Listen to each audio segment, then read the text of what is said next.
agung Tuhan Yesus. Kami sangat yakin dan percaya Tuhan, Kau hadir di tengah-tengah kami Tuhan Yesus. Lawat setiap kami Tuhan Yesus, lawat setiap kami Bapa. Ini rindu kami Tuhan Yesus. Kami siap untuk memulai dan memuji dan meninggikan nama-Mu yang agung Tuhan Yesus. Di dalam nama Tuhan Yesus. Haleluya. Amin. Yes. Terima kasih Tuhan Yesus. Terima kasih Bapa buat penyertaan-Mu bagi setiap kami Tuhan. Terima kasih Bapa. Tidak ada kata yang bisa kami ucapkan Tuhan Yesus selain mengucap syukur Tuhan akan kebaikan-Mu Tuhan. Kau tak pernah tinggalkan setiap kami Tuhan Yesus. Rancangan-Mu terindah Tuhan bagi setiap kami Tuhan Yesus. Tiada yang sia-sia Tuhan Yesus. Yes. Terima kasih Tuhan Yesus. Terima kasih Bapa. Sembah nama-Mu Tuhan Yesus. Sembah nama-Mu Bapa. Kau layak ditinggikan dan diagungkan Tuhan. Terima kasih Bapa. Terima kasih Tuhan Yesus.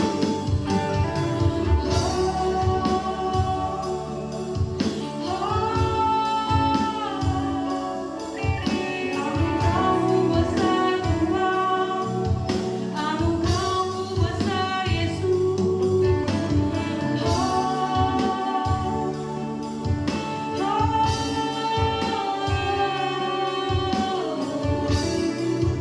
Terima kasih Tuhan. Terima kasih Bapa buat setiap rancangan-Mu Tuhan Yesus. Kau yang terindah bagi setiap kami Yesus. Kau yang termulia Tuhan bagi setiap kami Tuhan Yesus. Yes. Kami datang Tuhan ke tempat-Mu Tuhan Yesus. Biarkan fokus kami hanya tertuju pada-Mu Tuhan Yesus. Ini pengakuan setiap kami Tuhan Yesus. Haleluya Tuhan Yesus. Yes, kami datang Tuhan.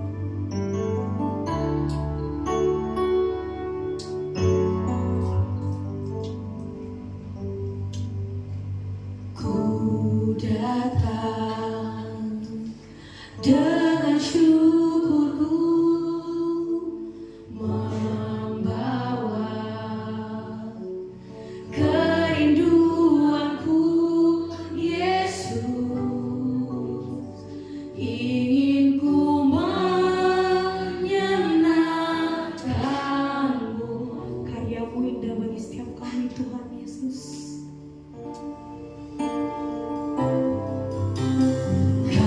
Karya-Mu indah bagiku, kasih yang menyelamatkanku, Yesus. Inilah persembahanku, Kau dibawa. Ku membawa hatiku, hanya Engkau di hidupku, Yesusku. Kau terindah, selamanya ku menyembah-Mu.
Amin, amin, amin.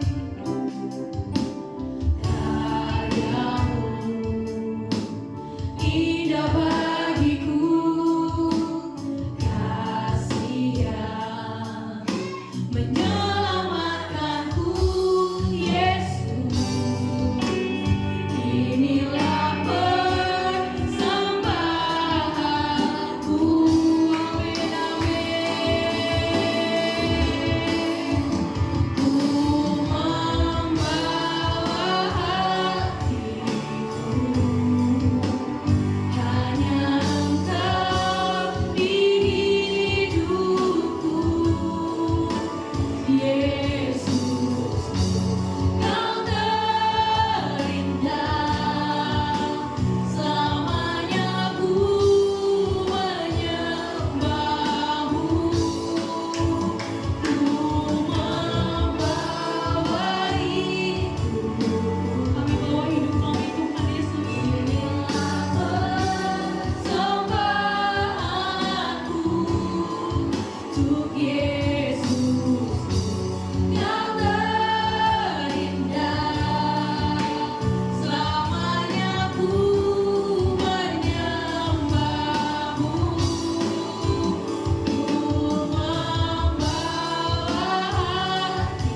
kami Tuhan.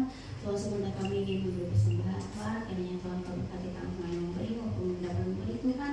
Terima kasih Tuhan, hanya dalam nama Kudus, haleluya, amin. Bagi Bapak Ibu yang sudah siap, saya untuk berdiri, kita akan persembahan kita. 2, 3. Pada saat kami membawa persembahan, kami percaya untuk surga terbuka dan berkat Tuhan dicurahkan. Saya menerima bisnis, pekerjaan, sekolah, dan kuliah yang lebih baik. Keuntungan, bonus, dan aset dilipat gandakan. Semua transaksi dibuat berhasil. Customer lama dan baru Tuhan datangkan. Semua pembayaran dapat dilunasi. Memiliki rumah di bumi dan di sorga. Menerima hadiah, kejutan, dan penghargaan. Diberikan pasangan bagi yang belum mendapatkan pasangan. Keluarga harmonis dan tidak ada kemandulan. Semua musuh, penyakit, dan kerugian dihalau dari dalam hidupku, keluargaku, pekerjaanku, dan bisnisku.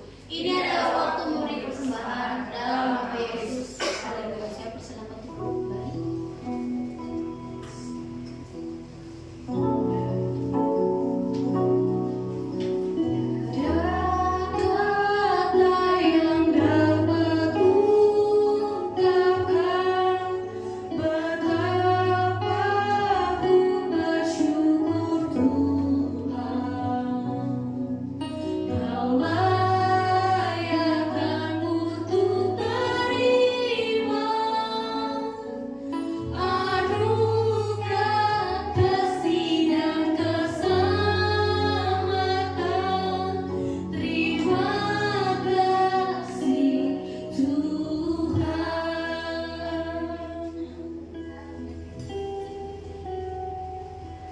Untuk bangkit berdiri, kita angkat saudara kita tinggi-tinggi. 3, 2, 1. Aku percaya firman-Mu berkuasa. Aku percaya firman-Mu dapat merubah seluruh hidupku. Aku percaya firman ini adalah Tuhan sendiri. Aku siap untuk menerima dan melakukannya. Dalam nama Yesus. Amin. Masih tetap dalam hadirat Tuhan Yesus. Untuk kasih menyatu bagi setiap kami Tuhan Yesus.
Luar biasa. Apa kabar Bapak Ibu sekalian? Luar biasa.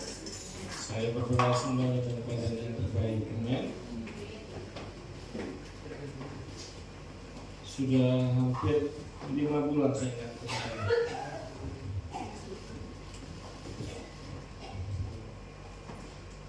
Saya bersyukur buat Tuhan yang luar biasa buat kita semua. Bulan Februari kemarin Tuhan menggenapi janjinya dalam kehidupan. Tema khotbah hari ini adalah mengenal Allah. Kita baca dari Mazmur 46 ayat yang ke-10. Kelihatan dong, Bu? Kalau enggak bisa dibuka di Alkitabnya masing-masing. Mazmur 46 ayat yang ke-10. Kita baca sama-sama. Diamlah dan ketahuilah bahwa akulah Allah. Aku ditinggikan di antara bangsa-bangsa, ditinggikan di bumi. Amen. Bapak Ibu Saudara sekalian, kita akan belajar 2 kata dari ayat ini. Diamlah dan ketahuilah. Yang pertama adalah yang dibaca yang bawah.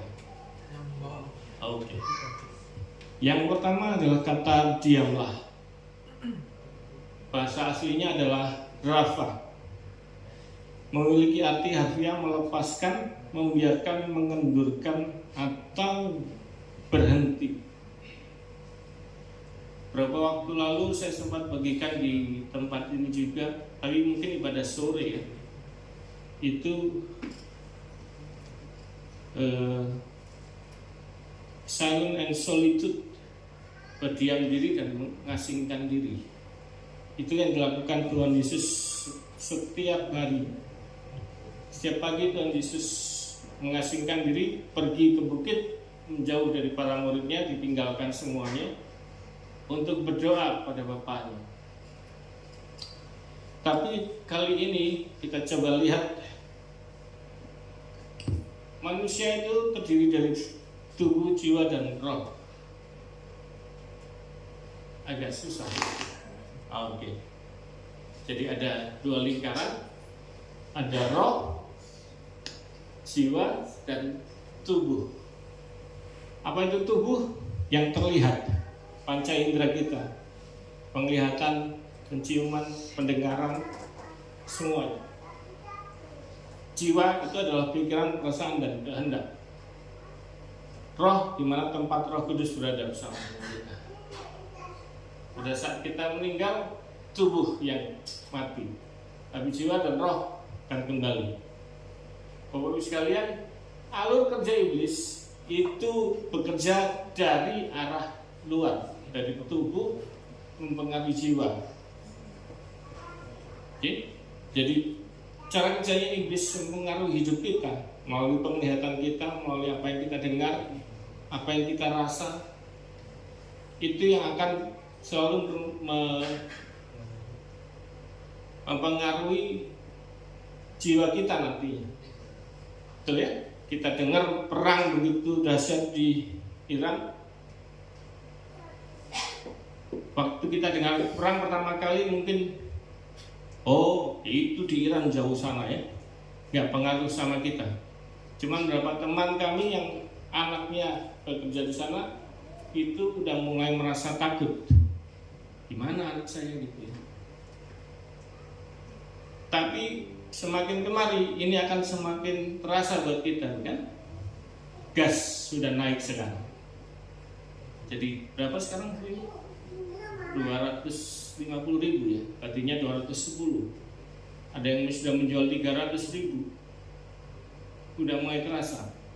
Bensin yang Pertamax turbo, Dex yang tadinya orang berkata bahwa mesin diesel itu paling murah biayanya, sekarang menjadi paling mahal.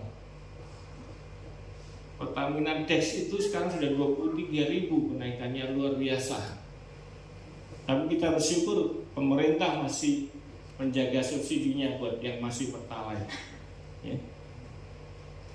Mulai nih, kita mulai kerasa.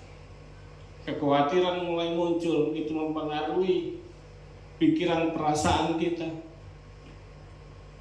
Okay? Itu cara kerja iblis. Tapi cara kerja Tuhan kerjanya terbalik. Dia akan mempengaruhi roh kita dulu, baru jiwa pikiran perasaan kita akan berubah, baru muncul dalam tindakan, dalam wujud apa yang kita lakukan setiap hari. Jadi karena itu Bapak Ibu sekalian, Tuhan ingin perubahan itu adalah dari dalam dulu, bukan dari luar. Ada satu hal yang mungkin sering banyak orang Kristen tidak pernah lakukan, atau mungkin jarang lah. Kalau kita berdoa, ibadah ke gereja pastilah setiap minggu kan ya, berdoa setiap hari, oke. Tapi ada satu hal yang sangat berpengaruh terhadap roh kita sebenarnya adalah doa dan puasa. Boleh saya tahu Bapak yang sering berpuasa di sini?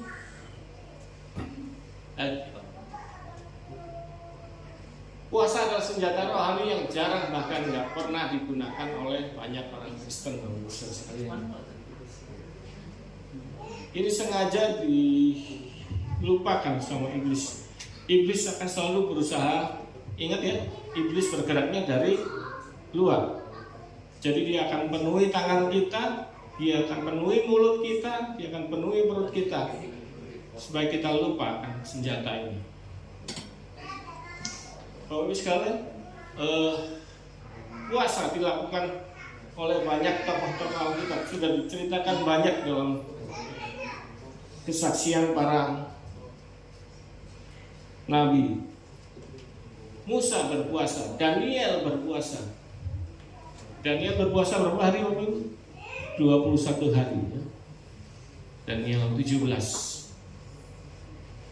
Pada saat hari ke-21 baru malaikat itu menampakkan diri. Tapi malaikat berkata, sejak hari pertama engkau berpuasa, surga sudah mendengar. Tetapi ada kekuatan Raja Persia yang menghalang. Terjadi peperangan rohani pada saat Daniel berpuasa. Bahkan Tuhan Yesus pun berpuasa 40 hari sebelum dia memulai pelayanannya. Bapak Ibu sekalian, ini pun kami lakukan Bapak Ibu sekalian. Jadi setiap kali kami sebelum pelayanan, setiap kali sebelum kami melayani di sebuah daerah untuk seminar pasutri, maka kami berpuasa Bapak Ibu sekalian. Sejak kami memulai pelayanan ini, karena kami tahu kami hanya orang-orang biasa, orang-orang sederhana, yang bahkan di gereja pun itu jarang nampak Bapak Ibu sekalian. Jadi kalau ke WTC pusat begitu, tim kami semua adalah jemaat-jemaat biasa yang duduk, nggak ada di panggung begitu, nggak ada. Ya mungkin beberapa yang menjadi worship leader begitu ya mungkin. Tapi sebagian besar kami adalah semua jemaat biasa. Bahkan yang agak membuat saya agak bahasanya jiper gitu ya, agak ragu-ragu kalau ditanya sama seperti kemarin ke Kucing, saya ditanya, semua yang datang nanti ini pastor apa ya? saya jawabnya gimana gitu. Kalau secara saya jawabin, kalau secara jabatan GBI itu yang punya jabatan hanya kebetulan saya saja. Saya pun PDP gitu ya, bukan pendeta muda, bukan PDP penuh. Tapi kami semua menyerahkan diri, percaya bahwa Tuhan yang bekerja gitu. Jadi luar biasa, setiap daerah yang kami datangi pengalaman kami pasti berbeda. Nah, demikian juga waktu ke Kucing kemarin, kembali kepada puasa. Kami berpuasa kemarin 21 hari, kadang 30 hari, terserah tuntunan Tuhan pada kami semua. Jadi kemarin sebelum ke Kucing kami puasa 21 hari dan kami infokan kepada mereka di sana. Kesaksiannya muncul sehari setelah acara.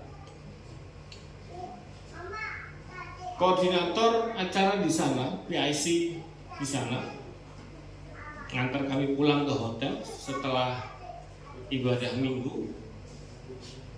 Dia cerita luar biasa yang Pak ya.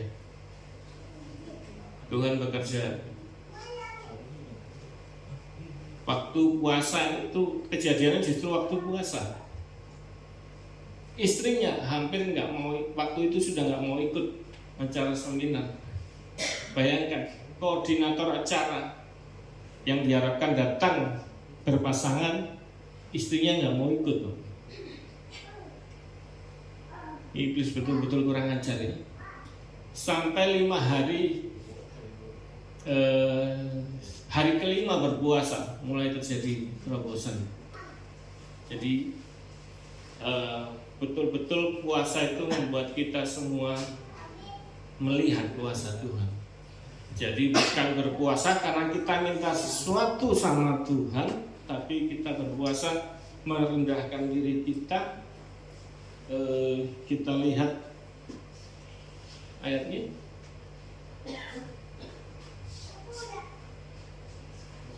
Tolong di next. Puasa bukan undangan Bapak Ibu ya, tapi perintah dari tahta yang maha tinggi. Puasa adalah peperangan buat kita. Boleh next, kita lihat di Yoel 2 ayat yang ke-12 sampai 13. Tetapi sekarang juga demikianlah firman Tuhan, berbaliklah kepadaku dengan segenap hatimu, dengan berpuasa, dengan menangis dan dengan mengadu. Koyakkanlah hatimu dan janganlah pakaianmu. Berbaliklah kepada Tuhan Allahmu, sebab Ia pengasih dan penyayang, panjang sabar dan berlimpah-limpah kasih setianya, dan Ia menyesal karena hukumannya. Bapak Ibu Saudara sekalian, berpuasa bukan hanya perkara tidak makan saja, tetapi ada terobosan, ada peperangan yang terima kasih yang terjadi pada saat itu. Kita lihat Yesus pun sendiri berkata di Matius 17 ayat 21. Namun jenis setan seperti itu hanya dapat diusir dengan berdoa dan berpuasa. Jadi ceritanya ini kalau Bapak Ibu baca semua perikopnya, Yesus meninggalkan para murid dan murid waktu itu berusaha mengusir setan. Jadi ada orang muda yang kerasukan setan, jadi dia sering menjatuhkan dirinya ke api dan ke air. Para murid berusaha mengusir setan ini tapi nggak berhasil. Dan di akhir perikop ini Tuhan berkata seperti ini. Artinya Bapak Ibu Saudara sekalian, berpuasa ini pun adalah kewajiban buat kita untuk melakukannya. Jadi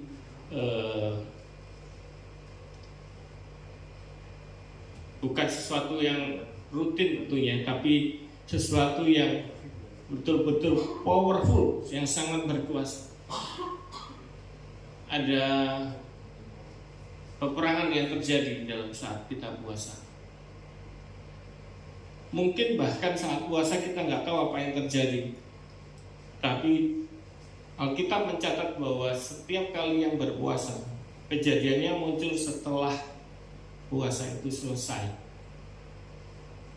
Esther puasa 3 hari 3 malam. Pada hari ketiga dia baru menghadap kepada raja untuk menyelamatkan bangsa Israel. Tuhan Yesus berpuasa 40 hari 40 malam, tidak makan, tapi nggak dicatat tidak minum ya. Karena menurut kedokteran tidak makan bisa 40 hari, tapi kalau tidak minum tidak boleh lebih dari 3 hari. Sangat berbahaya buat tubuh. Nah, iblis muncul di hari yang setelah ke-40. Setelah Yesus selesai berpuasa, baru iblis muncul. Dan iblis munculnya pun menggoda yang pertama bukan tentang puasa, bukan tentang dominasi, tetapi kalau engkau anak Allah, ubahlah batu ini menjadi roti. Lagi-lagi iblis berusaha untuk mempengaruhi tubuh kita, perut terutama. Oke? Jadi pada saat kita berpuasa, kita mendisiplinkan perut kita, membuat daging ini lemah, membuat tubuh kita menjadi lemah supaya roh kita yang menjadi kuat. Bapak Ibu Saudara sekalian, kedokteran pun sudah banyak memberikan saran untuk berpuasa. Kalau boleh cari nanti literaturnya, cari saja di Google apa yang terjadi setelah puasa 3 hari. Maka imun tubuh kita akan bekerja.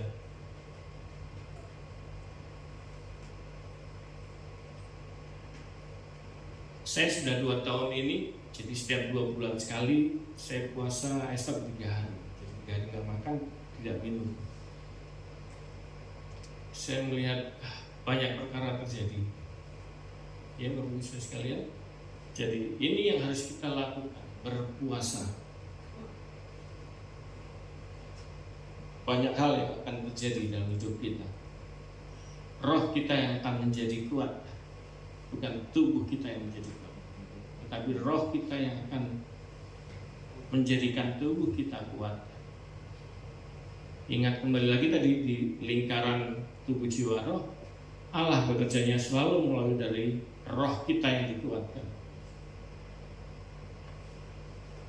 Pada saat Tuhan menciptakan manusia, Dia meniupkan roh itu masuk dalam manusia. Nah, selain berpuasa tentunya kita baca firman Tuhan. Bapak Ibu sekalian, kalau cuman ngandalin hari Minggu datang dengerin pembicara khotbah itu nggak cukup, Bapak Ibu sekalian. Belum lagi nanti yang khotbah lebih banyak ceritanya daripada firman Tuhannya. Ya, oke, mungkin mempengaruhi pemikiran kita saja, tapi tidak berdampak sama roh kita. Ingat, tujuan kita beribadah adalah ada perubahan dalam roh kita, dalam kehidupan kerohanian kita, manusia rohani kita yang diberi makan. Oke, itu hal yang pertama yang kita pelajari, bahwa diamlah salah satunya adalah dengan berpuasa. Berpuasa itu melepaskan kita dari ketergantungan kita terhadap dunia ini. Yang kedua, ketahuilah dalam bahasa aslinya widai, yang berakar dari kata Ibraninya yada, kata kerja Ibrani yang berarti mengenal, namun memiliki makna mendalam yang jauh melampaui sekedar tahu intelektual. Tahu Tuhan Yesus, tahu. Percaya Tuhan Yesus, percaya. Bedanya apa dengan iblis? Setan pun tahu Tuhan Yesus, setan pun percaya Tuhan Yesus. Ya. Kenal dan tahu itu beda, Bapak Ibu sekalian ini. Saya dengan Pak Agus kenal, walaupun nggak dalam gitu. Jadi pengenalan saya dengan Pak Agus tidak terlalu dalam. Karena apa? Nggak setiap hari saya berinteraksi. Saya berinteraksi dengan beliau cukup agak intens waktu kami sama-sama diklat untuk pengangkatan pejabat GBI. Setiap minggu saya ketemu dengan beliau. Tapi untuk kenal lebih dalam itu nggak cukup, cuma seminggu sekali ketemu. Tapi kalau saya dengan istri saya, dia gitu aja saya udah tahu maksudnya apa. Dia ngelirik saya gini aja, oke, tahu saja. Dia pun begitu tahu, mata saya kedip-kedip, ini kayaknya ada yang nggak suka nih. Kenapa saya bisa begitu dengan istri? Karena setiap hari kami bergaul, betul? Saya percaya bahwa ibu juga begitu. Anak dengan anak-anak, dengan istri, dengan suami, pasti udah tahu gitu. Istri saya seringkali anak-anak saya, loh kok tahu mah gitu. Sebelum anak bertindak itu dia udah tahu duluan. Dengar sesuatu dia tahu, oh, anak dia lagi gini, dia lagi begitu. Waktu ada langkah kaki aja, kita akan tahu yang datang ini siapa. Karena kita tahu, kita hafal dengan langkah kakinya. Jadi kalau ingin kenal lebih dalam, maka yada kita sama Tuhan. Yada ini adalah hubungan intim dengan Tuhan. Kalau hubungan intim berarti setiap hari. Nggak bisa cuma 1 minggu 1 kali. Saya nggak tahu kesukaan Pak Agus apa, karena cuma ketemunya, bahkan kalau sekarang mungkin cuma sebulan sekali saya ketemu beliau. Tapi kalau istri saya tahu dia suka apa, dia mau makan apa. Kalau dia mau kemana gitu, saya tahu. Kayak kemarin mau ke situ, oh, oke, kamu mau makan ini. Sudah tahu, nggak perlu dia dibicarakan, udah tahu gitu. Oke. Bapak Ibu, jadi mengenal itu lebih penting daripada hanya sekedar tahu. Pertanyaannya sekarang buat Bapak Ibu adalah seberapa jauh Bapak Ibu mengenal Tuhan?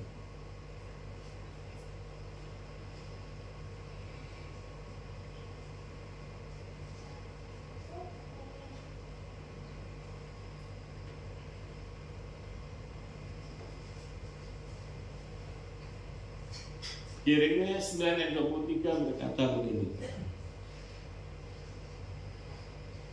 Beginilah firman Tuhan, janganlah orang bijaksana bermegah karena kebijaksanaannya, janganlah orang kuat bermegah karena kekuatannya, janganlah orang kaya bermegah karena kekayaannya. Ayat 24, tetapi siapa yang mau bermegah, baiklah bermegah karena yang berikut, bahwa ia memahami dan mengenal aku, bahwa akulah Tuhan yang menunjukkan kasih setia, keadilan dan kebenaran di bumi. Sungguh semuanya itu kusukai, demikianlah firman Tuhan. Jadi Tuhan berkata, jangan bermegah terhadap apapun juga, kekayaan kita, hikmat kita, kekuasaan, apapun yang kita miliki, itu nggak ada artinya kalau dibandingkan dengan mengenal Tuhan lebih dalam, mengenal Tuhan lebih dekat. Bapak Ibu sekalian, mengenal Allah itu lebih penting daripada menerima mujizat, berkat, kesembuhan dan lain-lain. Banyak sekarang orang Kristen yang datang ke gereja berdoa hanya demi berkat, demi mujizat, demi yang lain-lain, demi kepentingan diri sendiri.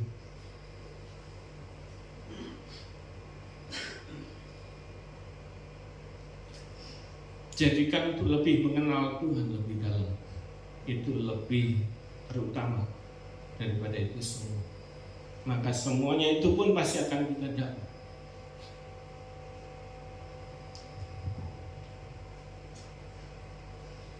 Jadi stepnya adalah mengenal. Dari mengenal kita akan bisa mengasihi. Betul? Waktu kita akan menikah dulu, bagi yang sudah menikah atau yang akan menikah, maka perlu tahapan untuk mengenal dulu, betul? Baru menikah, bukan ketemu langsung ayo nikah gitu. Enggak kan ya? Kecuali kalau ketangkap hansip gitu, langsung dinikahkan. Tapi stepnya adalah mengenal, mengasihi, baru percaya, punya iman, maka kita akan menerima semuanya. Tuhan pun berkata begini,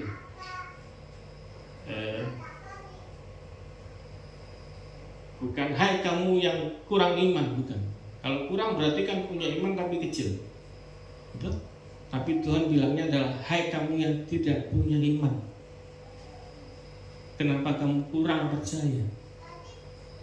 Kita nggak percaya karena kita belum mengenal, betul? Tapi kalau kita sudah mengenal orang ini dengan baik, maka kita akan percaya. Bapak Ibu sekalian, jemaat di sini dengan Pak Agus pasti udah kenal lama dan percaya dengan Pak Agus. Juga dengan Tuhan. Kalau kita sudah mengenal, kita mengasihi, maka kita akan percaya. Tapi ada yang kita nggak kenal tapi kita bisa percaya. Apa itu? Pernah naik pesawat? Kenal dengan pilotnya? Enggak ya. Tapi kenapa kita bisa percaya bahwa kita akan sampai ke sana? Yang kita kenal bukan pilotnya, tapi maskapainya yang kita percaya. Maskapainya itu perusahaan penerbangannya yang pasti punya pilot yang terbaik. Tetap harus ada pengenalannya, bukan tidak mengenal, Bapak Ibu sekalian. Dari mengenal muncullah iman. Iman ini bukan berbicara bahwa kita menerima sesuatu dulu baru kita percaya, kita baru beriman. Tapi justru iman ini adalah kita belum menerima tapi kita percaya. Ada iman yang luar biasa Bapak sekalian, yaitu imannya Sadrak, Mesak, dan Abednego. Jadi suatu kali raja ini lagi muncul narsisnya. Semua disuruh nyembah patungnya. Dia membuat patung besar. Semua rakyat harus nyembah patungnya. Jadi dia kumpulin semua rakyatnya. Untuk satu hari itu dia sujud menyembah patung dia. Tetapi ada 3 orang yang sudah mengenal Tuhannya, mengasihi Tuhannya, dan percaya dengan Tuhan. Ada sebuah statement Bapak Ibu, kasih dan hormat itu nggak bisa dipisahin. Ya, ingat ya, kasih dan hormat itu tidak dapat dipisahkan. Nah, kembali ke Sadrak, Mesak, dan Abednego tadi. Dia kenal Tuhannya, dia mengasihi Tuhannya, maka dia hormat sama Tuhannya. Dia nggak mau menyembah patung raja itu. Dan hebatnya adalah waktu dia nggak mau menyembah, sang raja berkata begini, kamu harus nyembah, kalau enggak kamu enggak bersujud, kamu akan dimasukkan ke dapur perapian. Maka apa jawab mereka? Kami tidak akan menyembah, kami tidak akan berlutut pada patung itu, karena kami percaya hanya Tuhan yang boleh disembah. Kami percaya Tuhan yang akan menyelamatkan kami.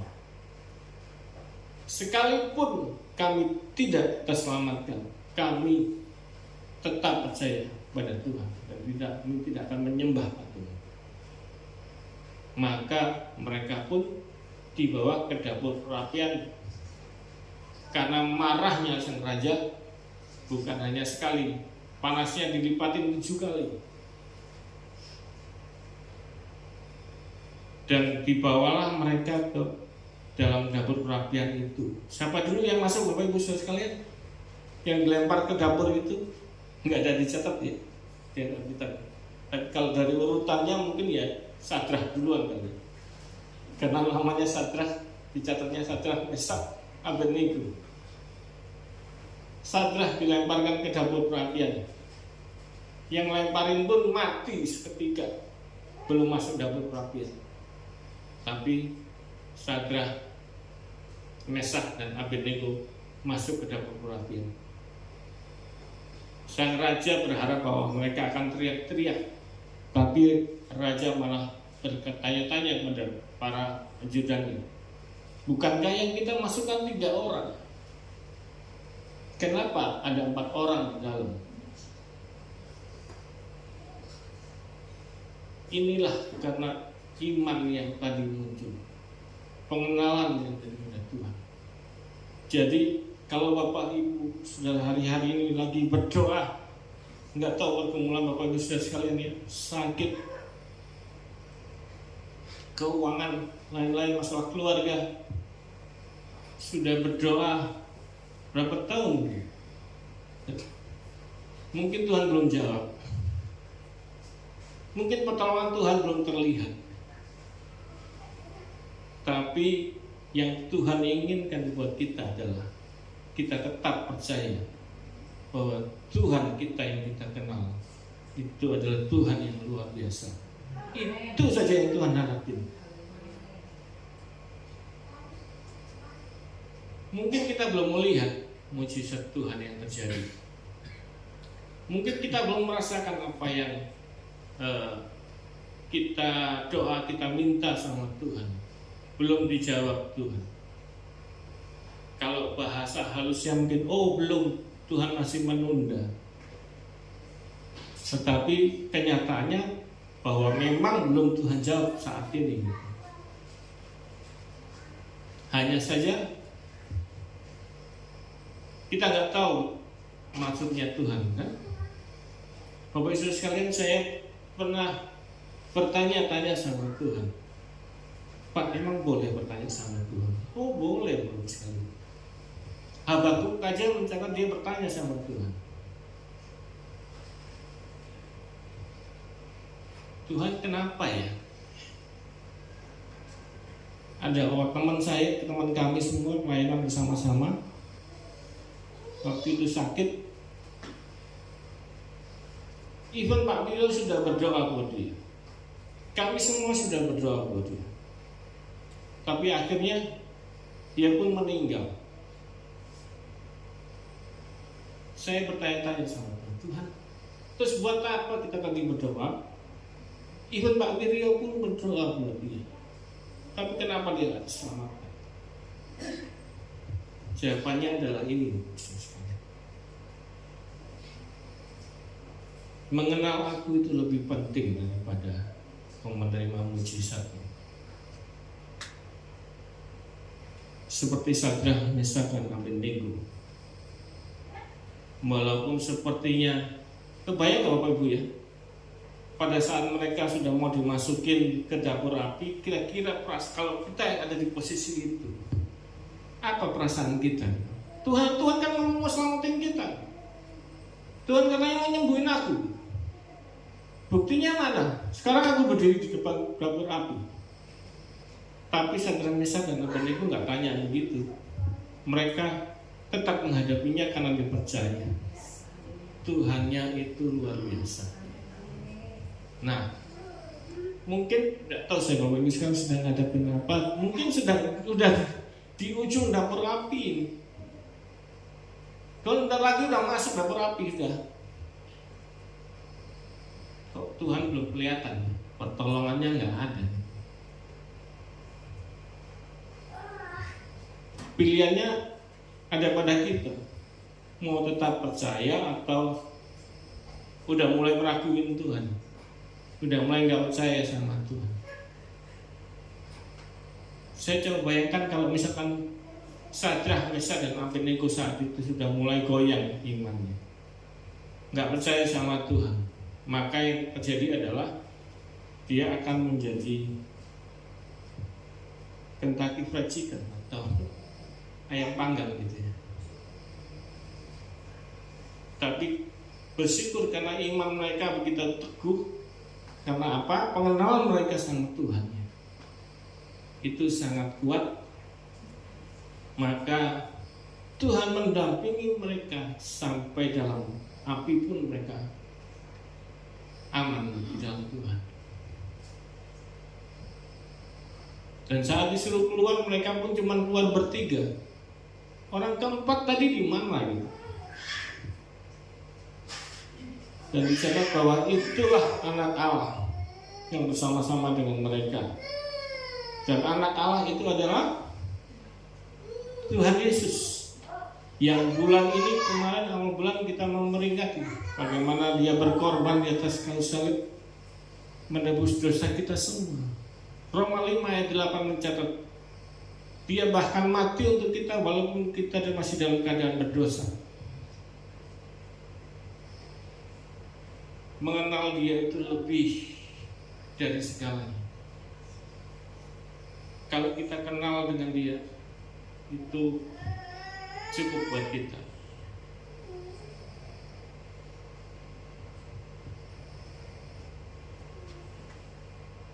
Kembali ke statement ini Bapak Ibu, kasih dan hormat itu nggak dapat dipisahin. Kalau kita ngasih seorang, kalau kita ngasih Tuhan, maka kita pun akan hormat sama Tuhan. Saya pernah dengar lihat sebuah video yang menceritakan bahwa seorang hamba Tuhan sedang berkhotbah. Dia bilang begini, ada teman saya hamba Tuhan yang dipakai luar biasa, tapi hari ini dia masuk penjara karena dia berbuat kesalahan. Waktu di penjara dia datangi, dia tanya, kenapa kamu lakuin ini? Si hamba Tuhan itu berkata, dia ditanya, apakah kamu nggak ngasihi Tuhanmu? Hamba Tuhan itu menjawab, ya aku ngasihi Tuhan, tapi aku nggak takut Tuhan. Sayang sekali ini terjadi karena dia pisahkan antara kasih dan hormat. Padahal ini tidak mungkin dipisahkan. Kalau kita mengasihi Tuhan, tadi kita menghormati Tuhan, kita takut sama Tuhan. Karena itu anak-anak pun juga begitu. Kalau anak-anak mengasihi orang tuanya, maka anak-anak akan hormat sama orang tuanya, takut sama orang tuanya. Jadi nggak ada anak yang memberontak sama orang tua, itu sebenarnya tidak ada.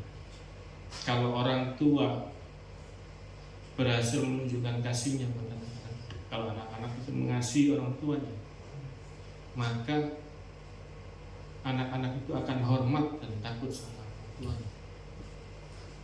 Demikian juga dengan Tuhan kita. Kalau kita ngasihi Tuhan, maka kita juga otomatis akan hormat sama Dia dan takut sama Tuhan. Jadi saya melihat bahwa statement hamba Tuhan yang tadi, dia jatuh justru karena dia memisahkan antara kasih dengan takut akan Tuhan. Padahal kasih dan hormat dan takut akan Tuhan tidak bisa dipisahkan.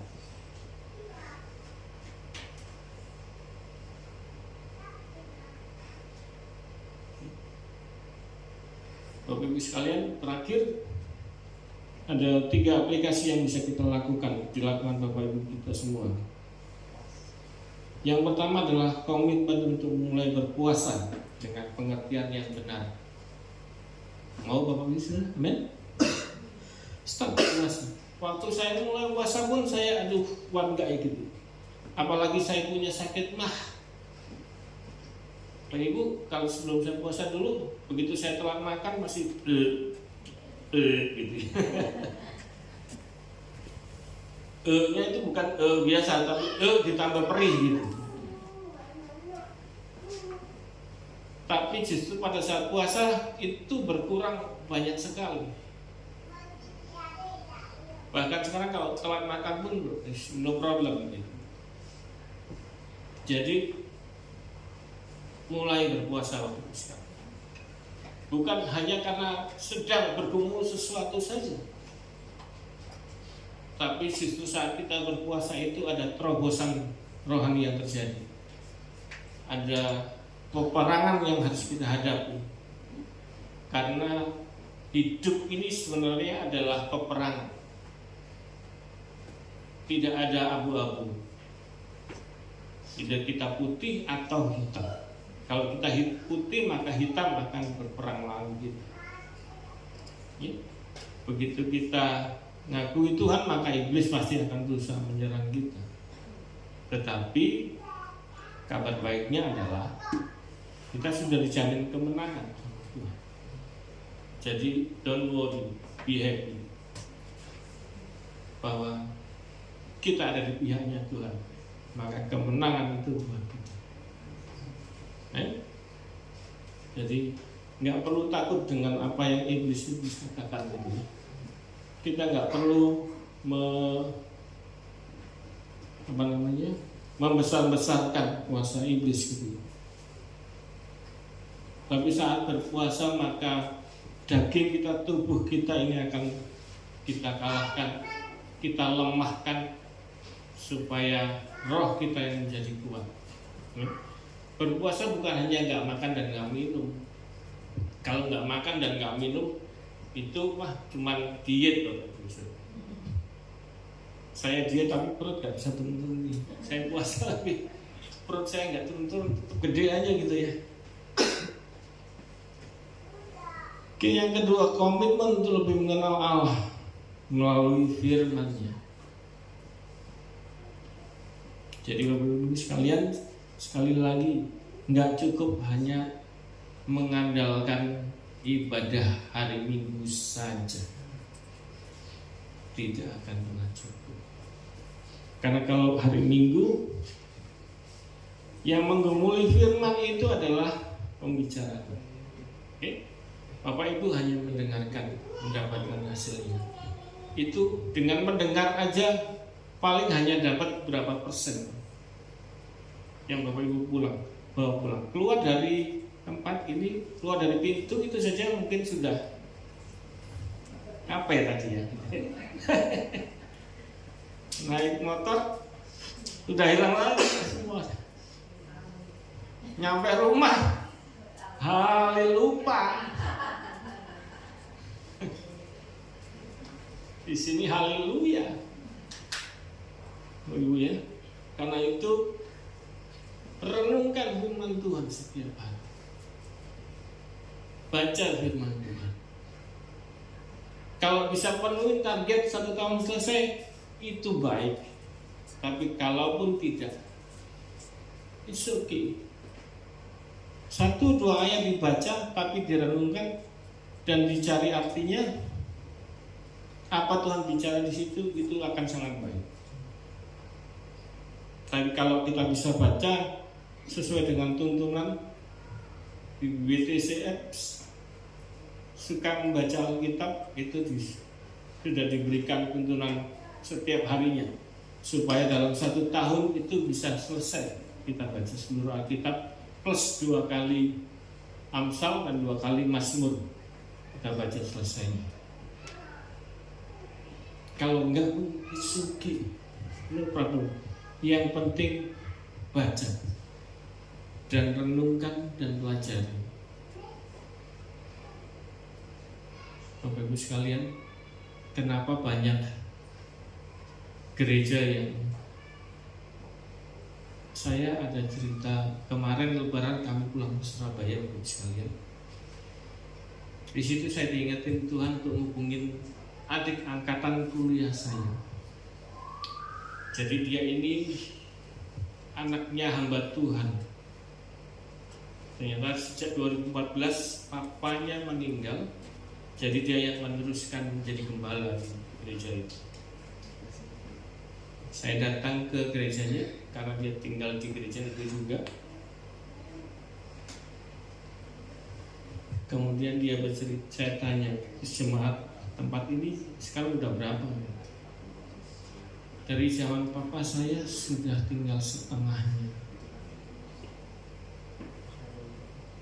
Setengahnya kemana? Ya karena mereka adalah gereja yang sudah lama, maka sebagian besar sudah meninggal karena usia, ada yang karena COVID kemarin juga. Tapi yang paling menyedihkan adalah, ini pesan buat teman-teman pelayan di sini ya, terutama para pemain musik. Bapak Ibu sekalian, sangat agak menyedihkan dengan perkembangan gereja hari-hari ini. Teman saya bilang, dia cerita bagaimana pergumulannya jadi gembala. Jadi dia sudah pernah mengalami bagaimana dia yang main musik itu pun cuma gitar bolong. Setelah itu dia pun yang WL, habis itu dia yang khotbah. Jadi dia sudah pemain musiknya dihubungi oleh gereja yang besar, ditawari dengan PK yang lebih besar, di tempat dia nggak ada PK-nya. Sampai 5 juta, dia sebut angka. Satu orang ditawarin 5 juta per bulan. Dan mereka pindah. Bahkan sedihnya dia sempat menyekolahkan beberapa orang yang potensial pemain musik ke Bandung. Di sana ada sekolah musik. Begitu pulang diambil sama gereja besar. Sedihlah dia. Nah, Bapak Ibu sekalian, teman-teman pemain musik, setialah di tempat di mana Tuhan tetapkan kita berada. Juga kita juga cuma Tuhan. Saya dulu berpikir bahwa mungkin nggak ada pertumbuhan di tempat ini, maka pindah ke gereja yang lebih besar akan bertumbuh. Belum tentu. Di sini kayaknya gereja ini nggak sempurna nih. Ada yang kurang nih. Pindah ke gereja sana. Kayaknya gereja itu sempurna. Tapi justru dengan kehadiran kita, gereja itu menjadi nggak sempurna. Jadi gesekan apapun kejadian yang terjadi dalam gereja, itu biarlah itu akan membawa kita, mendidik kita kepada ke arah pendewasaan rohani kita. Jadi ya tetaplah beribadah di tempat di mana Tuhan tempatkan kita sejak awal. Yang ketiga, Bapak Ibu sekalian, kembali lagi komitmen untuk membaca firman setiap hari. Setiap hari, Bapak Ibu sekalian. Saya nggak tahu berapa Ibu sekalian sudah mendengar ini berapa kali. Bapak Ibu sekalian, kalau kita ke dokter, kita mau sembuh, maka dokter akan memberikan resep, betul? Maka obat itu siapa yang minum? Si dokter atau kita? Kita kan yang minum. Kalau dokter yang minum, yang sembuh dokternya. Oh, dokternya malah sakit karena minum obat yang harusnya bukan dia minum. Demikian juga firman Tuhan. Kalau kita ingin kuat, atau gini, kalau kita pengen badannya besar ini yang cowok nih, maka maka opsinya adalah pergi ke gym, betul? Kalau ke gym bingung nih, gimana cara pakainya? Maka kita bayar namanya PT, personal trainer. Maka dia akan ngajarin, yuk angkat barbel ini sekian kali, caranya ngangkatnya begini, gitu ya. Maka setelah berapa bulan akan kelihatan hasilnya. Tapi kalau bayangkan kalau pada saat PT-nya berkata kamu angkat barbel ini 10 kali, nggak mau, PT aja yang ngangkat. Kalau saya suruh ngangkat, PT kan udah saya bayar, capek saya ngangkat-ngangkat. Yang gede badannya siapa? Si PT tadi kan. Badannya kita tetap aja begini. Nah, Bapak Ibu Saudara sekalian, demikian juga firman Tuhan. Kalau hamba-hamba Tuhan yang berdiri di sini menyampaikan firman Tuhan, kira-kira yang menjadi lebih kuat otot iman rohaninya, Bapak Ibu Saudara sekalian, atau siapa Tuhan?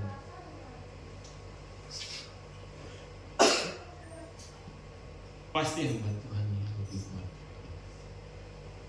Tadi yang seperti saya katakan, karena dia untuk menyampaikan firman Tuhan ini, dia akan gumuli, dia akan pelajari firman seperti saya tadi pun dipelajari. Maka lebih banyak yang akan saya dapat dibandingkan dengan Bapak Ibu Saudara sekalian yang mendengarkan saja. Udah mendengar nggak nyatet, nah itu lebih parah lagi. Jadi kesalahan Adam waktu jatuh dalam dosa itu apa Bapak Ibu sekalian? Karena makan buah. Ya betul, makan buah. Tapi ada faktor yang mendukung itu. Karena Adam nggak nyatet yang diperintahkan Tuhan, dia lupa bahwa makan buah itu nggak boleh sama Tuhan.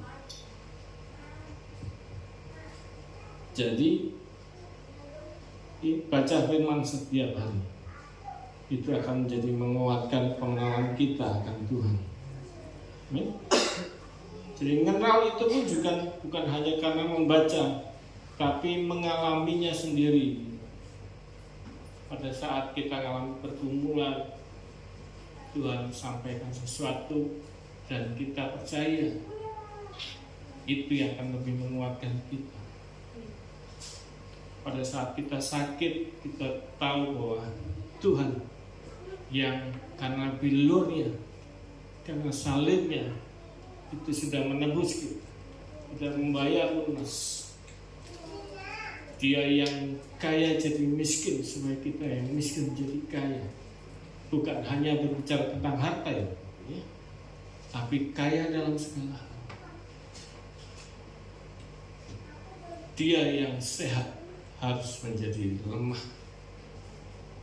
Dia yang harus disesah, tubuhnya dicabik-cabik, digantung antara bumi dan sorga demi kita semua.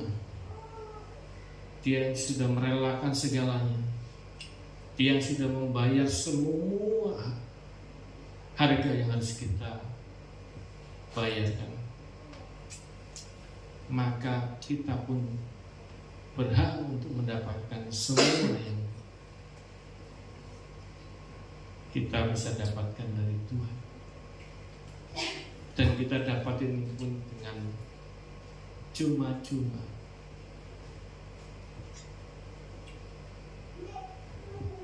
Saya undang pemain musik dan PMBL untuk naik ke depan.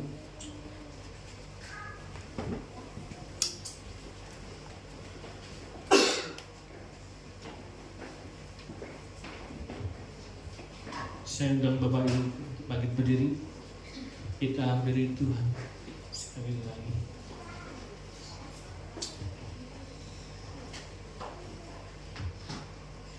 Kita tutup mata, kita berdoa datang sama Tuhan.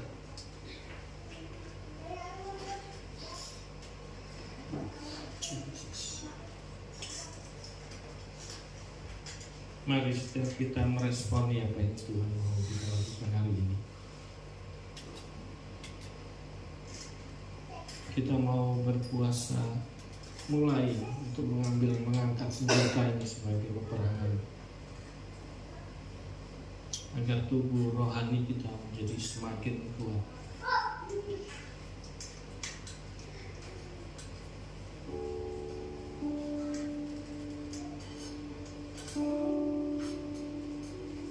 Terima kasih Tuhan. Terima kasih.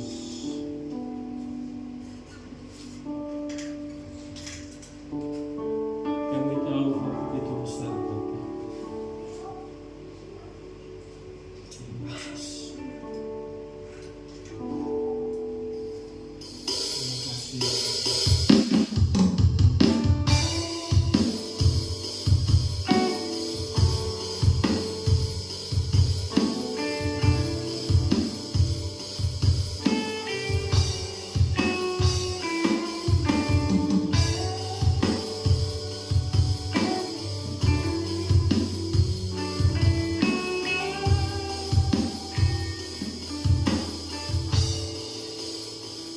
Begitu besar kasih-Mu Bapa, Kau berikan Anak-Mu yang tunggal.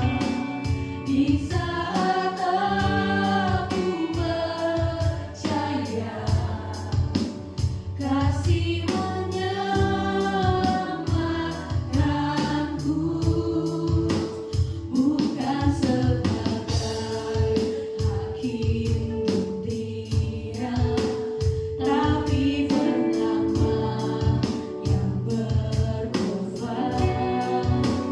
Untuk diriku Kau tebusku, kasih menyelamatkanku. Ingat kasih-Nya yang mengubah hidupku, ingat kasih-Nya yang selalu ada.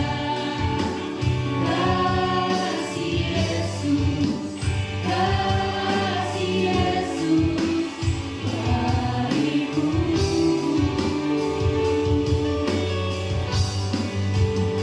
Ingat pilu-Nya yang sembuhkan lukaku, ingat salib-Nya yang menebus aku.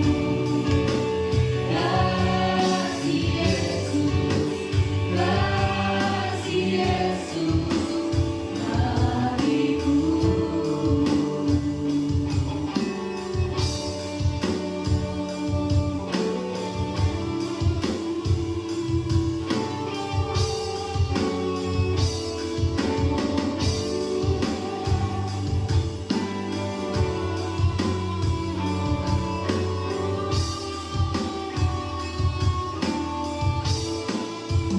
Begitu besar kasih-Mu Bapa, Kau berikan Anak-Mu yang tunggal.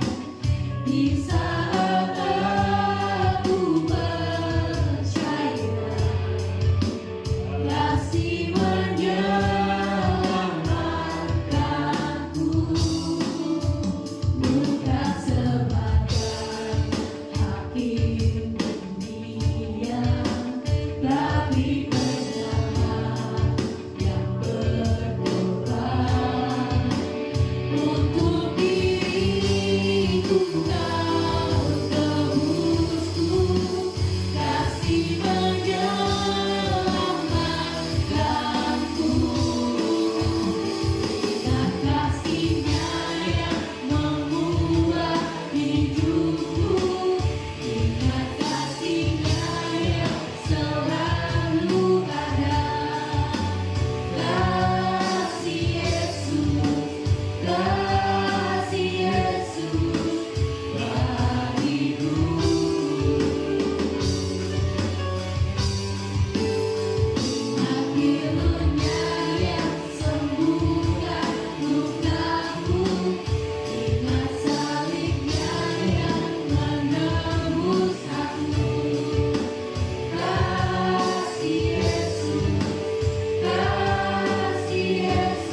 menebus kami.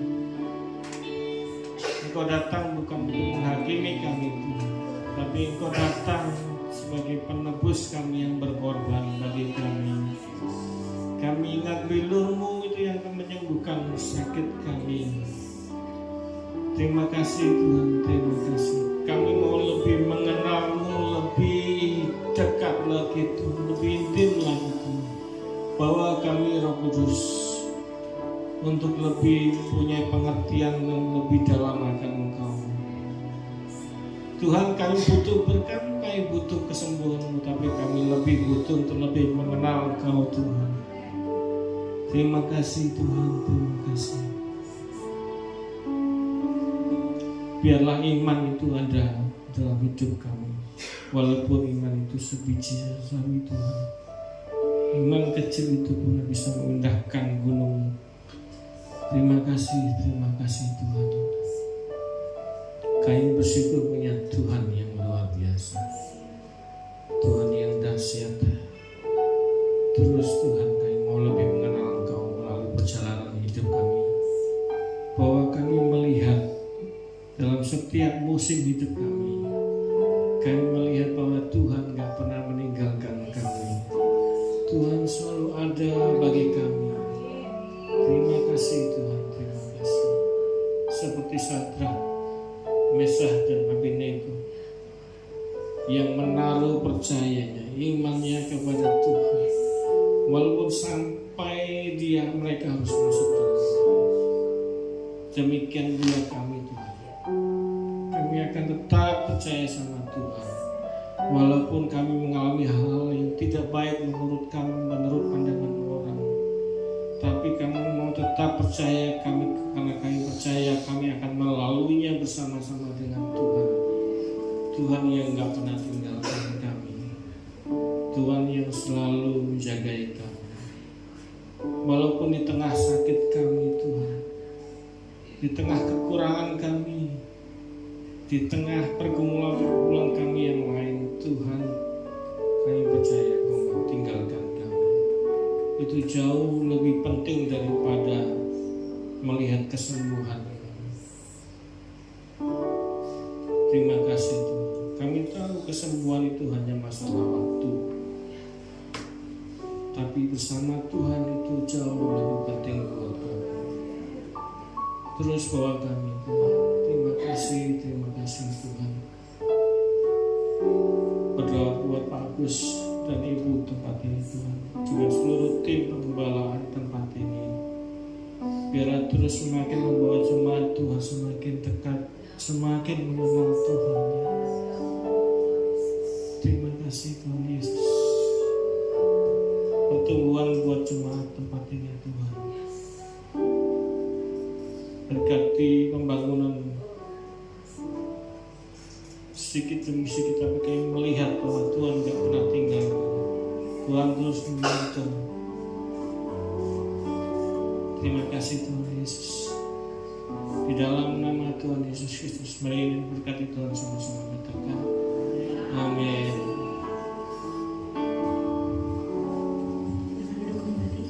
Diberkati oleh firman Tuhan. Amin. Kalau sebentar kita yang memberi persembahan kedua, mari kita bersatu dalam doa. Bapa yang baik Tuhan Yesus, kami ucap syukur Tuhan buat kebaikan Tuhan. Terima kasih Tuhan buat firman-Mu Tuhan. Kiranya Tuhan Kau berkati Pak Yahya dan istrinya Tuhan, dan keluarganya Tuhan. Apapun yang mereka kerjakan Kau buat berhasil dan beruntung Bapa. Bapa, Kau sediakan tangan yang terbaik Tuhan. Kiranya Tuhan berkati tangan yang memberi maupun yang mendapat memberi Bapa. Di dalam nama Tuhan Yesus. Haleluya. Amin.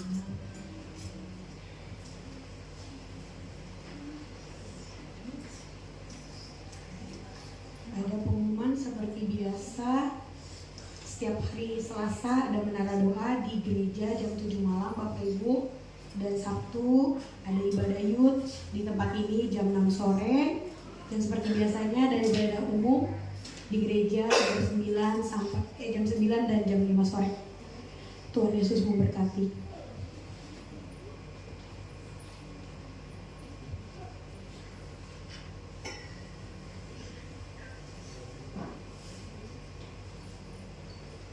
Kalau sebentar saya mengakhiri ibadah, kami undang untuk bangkit berdiri.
Segala pujian, hormat, kemuliaan hanya bagi nama Tuhan. Sempurnakan ibadah kami, teguhkan iman kami Tuhan, kuatkan kami supaya kami bisa menjadi pelaku firman.